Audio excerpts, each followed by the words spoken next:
Tonight, our special transmission as former U.S. President Barack Obama avoids mentioning the suffering of Palestinians in his speech at the Democratic National Convention. Assalamu alaikum and good evening. This is Muslim News Canada on Muslim Network TV. I'm Aisha Ashraf. Today is the 322nd day since the onset of Israel's war on Gaza. In the past 24 hours, Israeli attacks have killed 42 Palestinians in the Gaza Strip. 163 have been injured. At least 11 civilians have been killed in an Israeli airstrike on a residential building in the town of Beit Lahia.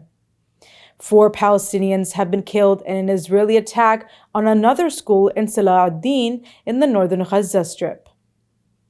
The school was serving as a shelter for displaced civilians. The United Nations Agency for Palestinian Refugees is calling the incident a horrific attack. Medical sources confirmed that the death toll has risen sharply in Deir al-Balah and Khan Yunis as the military has increased the intensity of attacks. Israel has ordered new evacuation orders to refugees in Deir al-Balah. Thousands are fleeing the area due to the intensified violence. Palestinian Ministry of Health says 3 Palestinians have been killed in an Israeli airstrike in the West Bank town of Dul-Qaram. At least 40,265 civilians have been killed by Israel since October 7th. 93,144 Palestinians are injured. A report in the British medical journal The Lancet estimates the death toll from Israel's war on Gaza could exceed 186,000. Former U.S. President Barack Obama has focused on unity and domestic policies during his speech at the Democratic National Convention in Chicago. However, he has omitted any mention of the Palestinian suffering and Israel's continued aggression. Obama's silence on the matter comes as thousands of Free Palestinian demonstrators gathered outside the convention. The demonstrators voiced their outrage over the U.S.'s support for Israel.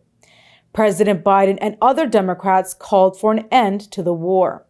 On the other hand, Obama limited his remarks to broad themes of human rights and global peace. A prominent legal group is urging the United Kingdom Attorney General to strip the Jewish National Fund of its charitable status. The International Center for Justice for Palestinians argues that the fund is involved in unlawful actions. The fund supports illegal Israeli settlements and military activities.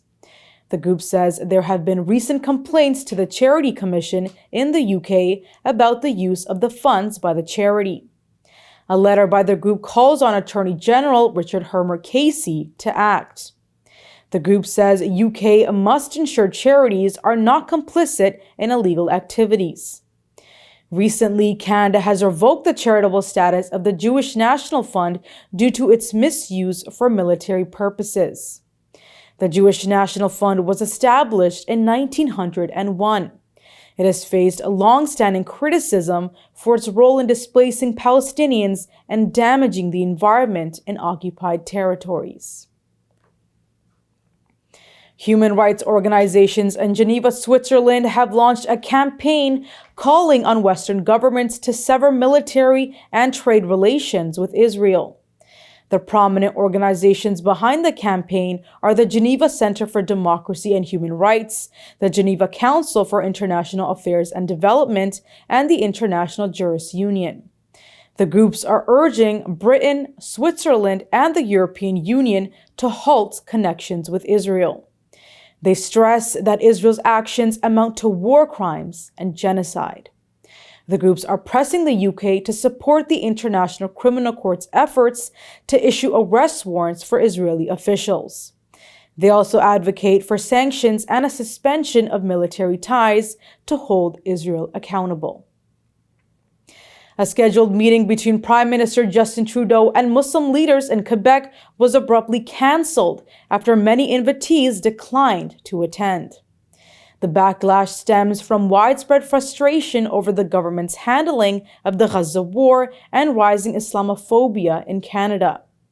The National Council of Canadian Muslims has expressed disappointment. The group says many leaders and imams feel the government's response lacks integrity. Free Palestinian protesters gathered outside the Laval reception hall where the meeting was to be held. The crowd was dispersed by police. The cancellation comes ahead of a crucial by-election in Les Salles et Marc-Verdun, where Trudeau's support is waning. Trudeau's office has not confirmed his attendance.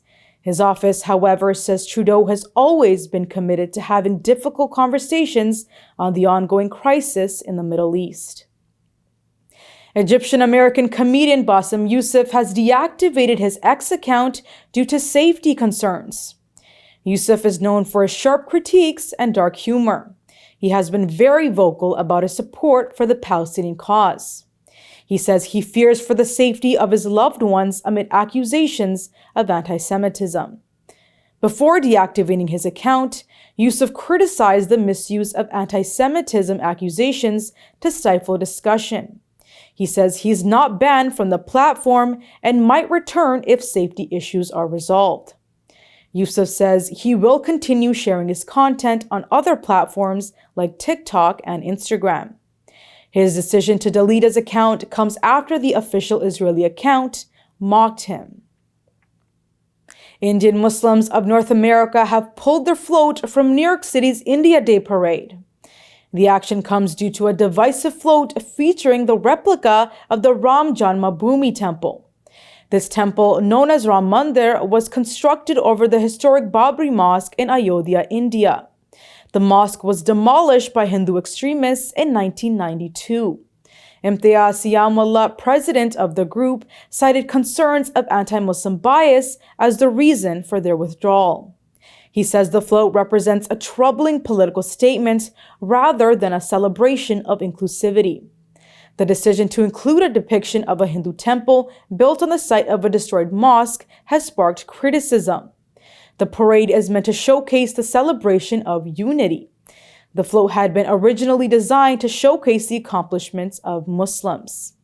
New York City Mayor Eric Adams has condemned the float's inclusion, urging parade organizers to reject hate symbols. Thank you for watching. Our news is produced by Muslim Network TV, which is a nonprofit organization. We need your support for donations. Please scan the QR code on our broadcast or visit muslimnetwork.tv to donate now, so we can continue to amplify the voices of Muslims in Canada and abroad.